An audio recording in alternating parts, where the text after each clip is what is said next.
பாருங்க எப்படியெல்லாம் கிடக்குதுன்னு பாருங்க. பார்த்தீங்களா, எல்லாம் அவங்கவுங்க குறைக்கி சாப்பாடை விட்டு வச்சுட்டு போயிருக்காங்க.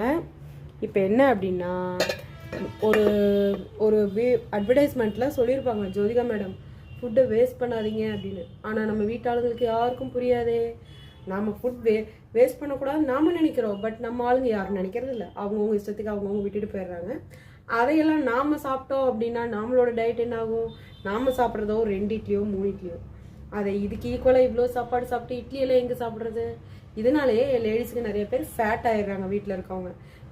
இதுதான் ஃப்ரெண்ட்ஸ் காரணம். எப்போவுமே நீங்கள் வந்து எவ்வளோதான் நம்ம சாப்பாடு அவங்க விட்டு வச்சுட்டு போனாலுமே அதை ஒரு பாக்ஸில் போட்டு நீங்கள் வந்து அதான் அவங்க பிசைஞ்சு சாப்பிட்றதில்ல, நாம் தான் பிசைஞ்சு விட்ட போகிறோம். அந்த பிசைஞ்ச சாப்பாட்டை மட்டும் ஓரளவு எடுத்து வச்சுக்கிட்டு மீதி வந்து நம்ம சுட்டு வச்ச இட்லியை 1 2 அதில் எடுத்துக்கோங்க, பத்தாதுக்கு. அதுதான் டயட்டு. நம்ம வந்து இவங்க விட்டு